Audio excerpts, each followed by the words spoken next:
এটা পারতো না। মা তো কোনোদিন পারবে না একটা সন্তানকে মারতে, কারণ একজন মা পেটে সন্তান নেই 9 মাস 10 দিন পর্যন্ত পেটে ধারণ করে।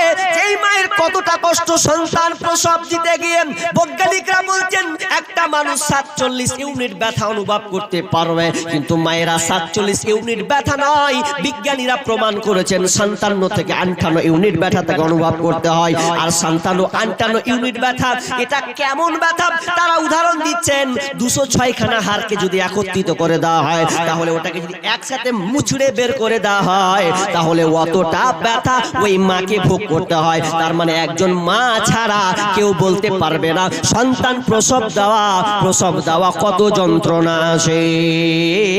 এই জন্য দেখবেন গত বছর তার আগের বছরে পেপার দিয়েছিল, একজন মা বেঁচে শুয়ে আছে, মা সিরিয়াসলি এমন অবস্থা সন্তান বাঁচাতে গেলে মা মরবে, আর মাকে বাঁচাতে গেলে সন্তান মারা যাবে। এখন ডাক্তার কি করবে বের করতে পারে না। এমন সময় মেয়েটাকে বলছে, মা তোমাকে একটা কথা বলি, কি বলো তো, তোমার এমন একটা অবস্থা হয়েছে, বলো দুটার মধ্যে একটা অপশন, তুমি তোমার ছেলেকে বাঁচাবে না তুমি বাঁচবে। তুমি যদি বাঁচো তোমার সন্তান মারা যাবে, আর সন্তানকে যদি বাঁচাতে চাও তোমাকে মরতে হবে। এখন কোনটা করবে বলো? তখন মা কোনো চিন্তা ভাবনা নাই, মা সঙ্গে সঙ্গে উত্তর দিয়েছেন, এটা পেপারও এসেছিল। মা সঙ্গে সঙ্গে বলছে, ডাক্তার আমার সামনে আমার সন্তান মারা যাবে, মা আমি এটা কখনোই মেনে নিব না। আমি দুনিয়াতে এসেছি, আমার বিবাহ হয়েছে, আমার বিয়ে হয়ে আমার স্বামী দেখলাম, মায়ের মুখ দেখলাম, বাপের মুখ দেখলাম, ভাইয়ের মুখ দেখেছি, সূর্য কেমন দেখেছি, চাঁদের কিরণ কেমন দেখেছি, আবহাওয়া বাতাস খেয়েছি, অনেক কিছু খেলাম। আমার সন্তান তো খাই নাই, আমার সন্তান এখন মাত্র ভূমিষ্ঠ হবে। তো আমি চাই ডাক্তার মশাই, আমি বাঁচতে চাই না রে, আমার সন্তানটাকে তুমি পৃথিবীর বুকে বাঁচিয়ে রাখো, আমি মরে যাই ওই ভালো। আমার সন্তান পৃথিবীর আলো পাবে, সূর্যের আপনার চন্দ্রের কিরণ পাবে, আমি চাই আমার সন্তানটা বেঁচে থাকুক। যখন এই কথা বললাম, এই কথা বলতে বলতে ডাক্তার পর্যন্ত সেই দিনকে কান্না করেছিলাম। আহারে মায়ের বেদনা এই পৃথিবীর কেউ বুঝে না, মা কি জিনিস কেউ বুঝে না, মায়ের যন্ত্রণা কেউ বুঝে না। এই জন্য একজন কবি বলে, জীবনের মূল কষ্ট মায়ের প্রসব বেদনায়, 7 আসমান 7 জামিন তখন মায়েরই মাথায়। আমার সুন্দর মুখ দেখে মায়ের, আমার সুন্দর মুখ দেখে মায়ের ব্যথা যে যাই ভুলিয়া, ও আমার প্রাণের মা, মা গো মা কোথায় গেলে মোরে ছাড়িয়া, জনম দুঃখী ইয়াতিম আমি চাই না কেহ ফিরিয়া। আমি যখন ছিলাম আমার মায়েরই উদারে, চলাফেরা করলেন যে মায় কত কষ্ট করে, এমন মাকে কেমনে আমি, এমন মাকে কেমনে আজি যাব আমি ভুলিয়া, ও আমার প্রাণের মা, মা গো মা কোথায় গেলে মোরে ছাড়িয়া, জনম দুঃখী ইয়াতিম আমি চাই না কেহ ফিরিয়া। আমি যখন ছিলাম আমার দুঃখে কষ্টে মায়ের জীবন আমাকে নিয়া, শোধ করিতে পারিব না ঋণ জীবনটা দিয়া, দুঃখে কষ্টে মায়ের জীবন আমাকে নিয়া, শোধ করিতে পারিব না ঋণ জীবনটা দিয়া। স্বপ্নের মাঝে মাকে দেখি, ঘুমের মাঝে মাকে দেখে কেন্দে কই বুক ভাসাইয়া, ও আমার প্রাণের মা, মা গো মা কোথায় কোথায় গেলে মোরে ছাড়িয়া, জনম দুঃখী ইয়াতিম আমি, চাই না কেহ ফিরিয়া। সেই দিন হসপিটালে মা মারা গেল, সন্তানকে বাঁচিয়ে রাখলো। তার মানে মা কত অবদান, মা কত বড় জিনিস বন্ধুরে। এখন মাকে আমরা মানতে শিখিনি, এখন মাকে আমরা জানতে শিখিনি যে মা নিজের মৃত্যুকে সে পেতে নিতে চায়, সন্তানকে মারবো না বলে। সেই সময় রিপোর্টকে মা মারা গেল, সন্তানকে পৃথিবীর বুকে বাঁচিয়ে রেখেছে।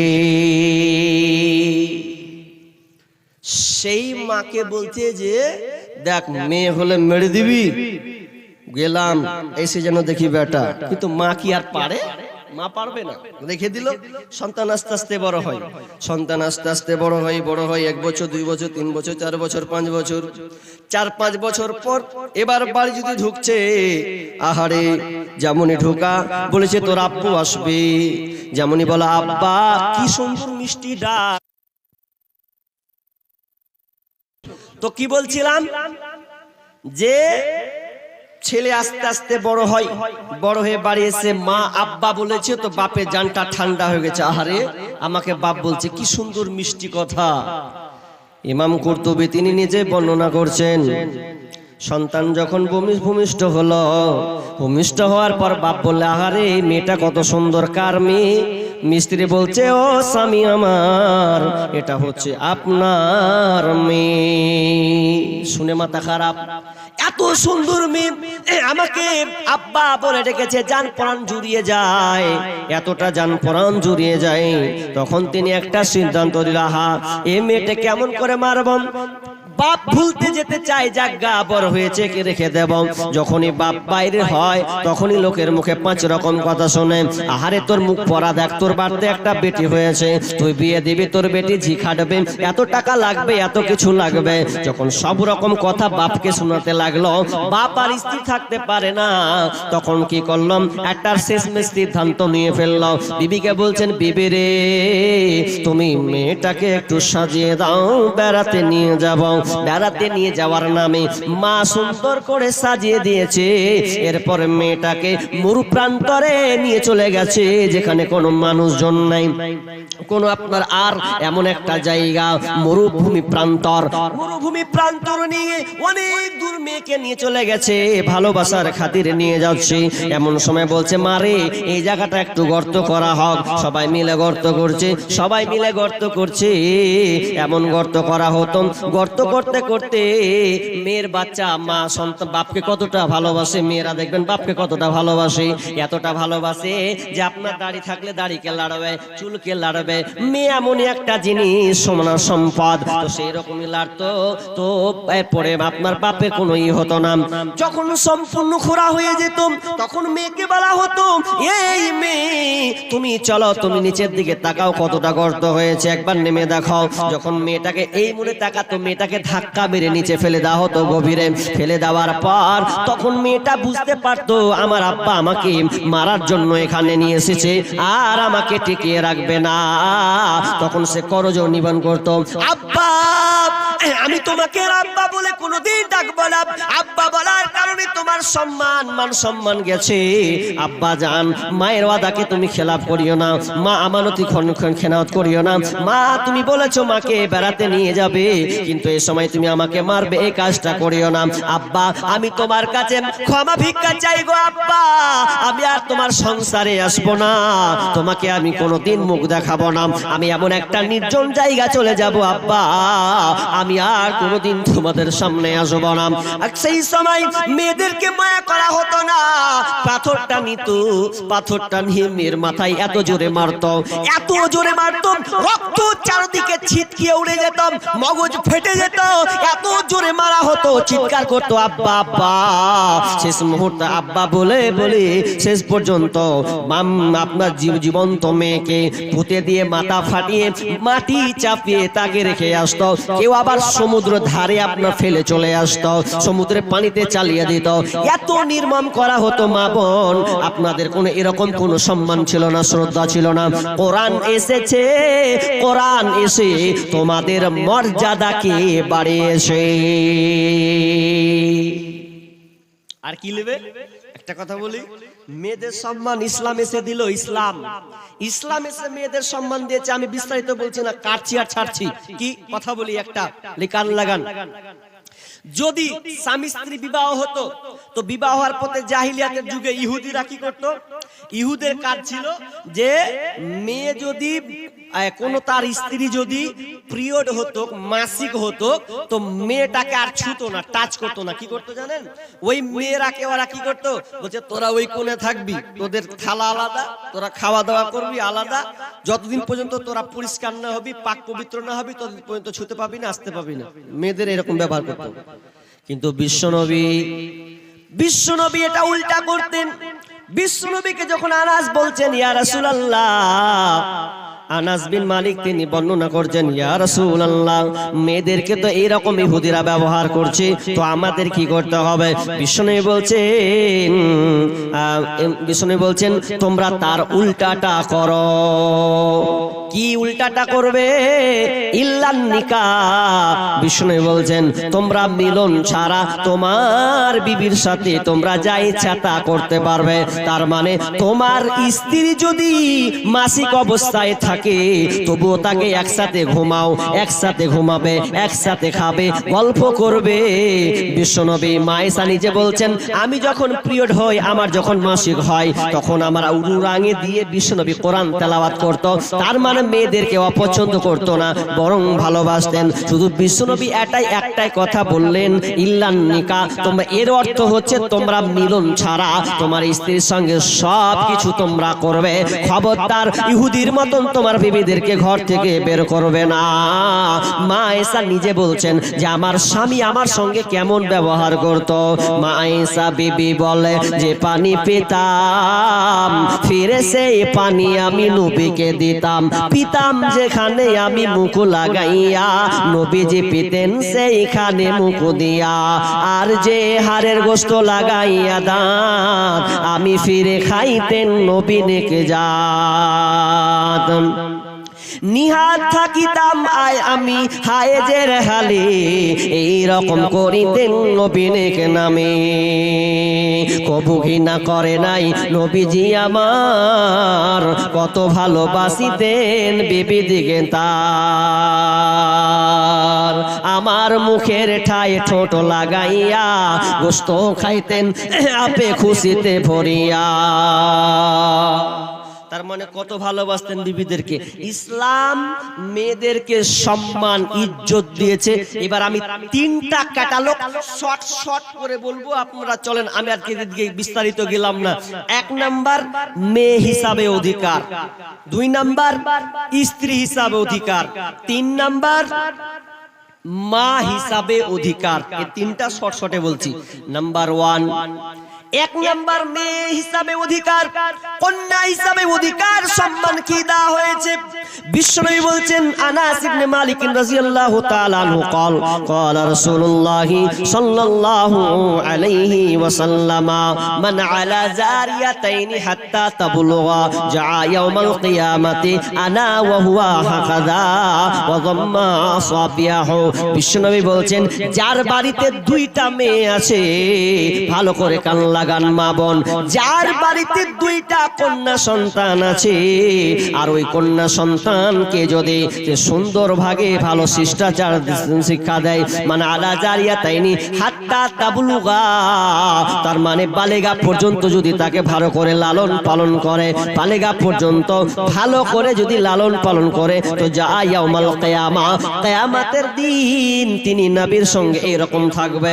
নিজে বলছেন আনা ওয়া হুয়া হাকাদা, তিনি আঙ্গুলকে উঠালেন জম্মা সাবিয়াহ, এবং আঙ্গুলটাকে জমা করে দেখালেন আমার সেই গার্জেনরা আমার সঙ্গে কিয়ামতের দিন থাকবে। তার মানে যার বাড়িতে 2টা মেয়ে আছে সে আপনার মেহমান হিসাবে সম্মানের সাথে বিশ্ব নবীর সঙ্গে থাকবে। ছেলের ব্যাপারে 10টাও যদি ছেলে হয় পাবেন না। মেয়ে যদি 2টা হয় আপনার বাড়িতে, আর তাকে যদি আপনি ভালো শিষ্টাচার বালেগা পর্যন্ত ভালো, আরো হাদিস আছে বলছি, শিষ্টাচার যদি আপনি শিক্ষা দেন, ভালোভাবে গড়ে উঠেন আপনার মেয়েকে, তাহলে আপনি বিশ্ব নবীর সাথে কিয়ামতের দিন জমাট আঙুল দেখাচ্ছে, তার মানে একসাথে থাকবেন। কার সাথে? নবীর সাথে। তাহলে এটা কন্যা সন্তান হচ্ছে নেয়ামত, কন্যা সন্তান হচ্ছে নেয়ামত, এটা সৌভাগ্যের ব্যাপার। ভাগ্যে আছে বলে আপনি জুটেছেন, অনেকে পাই না। কিন্তু সোশ্যাল মিডিয়াতে দেখা যাচ্ছে কি মেয়ে সন্তান হয়েছে তো আছাড় দিয়ে মেরেছে, লিবে না বেটি। আহা, বিশ্বনবী কি বললেন? আবু সাঈদ খুদরী রাদিয়াল্লাহু তাআলা তিনি বর্ণনা করছেন, মান আলা সালাসা বানাতিন ফাআদ্দাবাহুন্না ওয়া যাওয়াজাহুন্না ওয়া হাসানা আলাইহিন্না ফালাহুল জান্নাহ। বিশ্বনবী বলছেন, কারো বাড়িতে যদি মান আলা সালাসুন, যদি কারো বাড়িতে তিনটা কন্যা সন্তান থাকে, তিনটা মেয়ে থাকে, ফাআদ্দাবাহুন্না, আর মেয়েটাকে যদি ভালো শিষ্টাচার শিক্ষা দেয়, ওয়া যাওয়াজাহুন্না, মেয়েটার যদি বিবাহ দিয়ে দেয়, ভালো জায়গায় বিবাহ দিয়ে দেয়, এবং তাকে হাসানান ভালো শিষ্টাচার শিক্ষা দেয়, ভালো শিক্ষা দিবে এবং বালেগা সুন্দর জায়গায় বিবাহ দিয়ে দেবে, তাহলে ফালাহুল জান্নাহ, ওই বাপটা জান্নাতে যাবে। কন্যা থাকলে মুখ পুরায়েন না, বেটি আসলে বেটার থেকে আগে বেটিকে ধরবেন,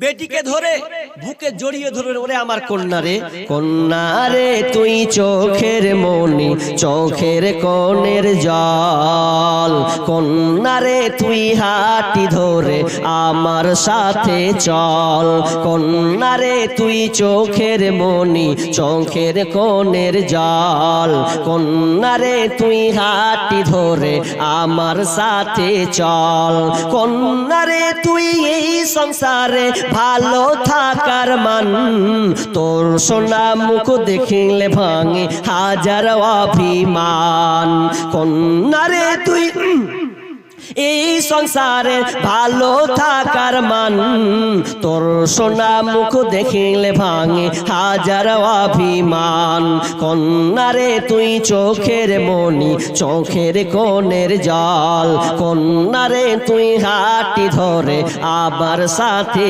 চল, কন্যা রে তুই নূপুর পায়ে আমার কোলে আয়, তোর ছোঁয়াতে মেঘ ভাঙার হৃদয় ছুঁয়ে যায়, কন্যা রে তুই নূপুর পায়ে আমার কোলে আয়, তোর ছোঁয়াতে মেঘ ভাঙার হৃদয় ছুঁয়ে যায়, কন্যা রে তুই চোখের মনি, চোখের কোণের জল।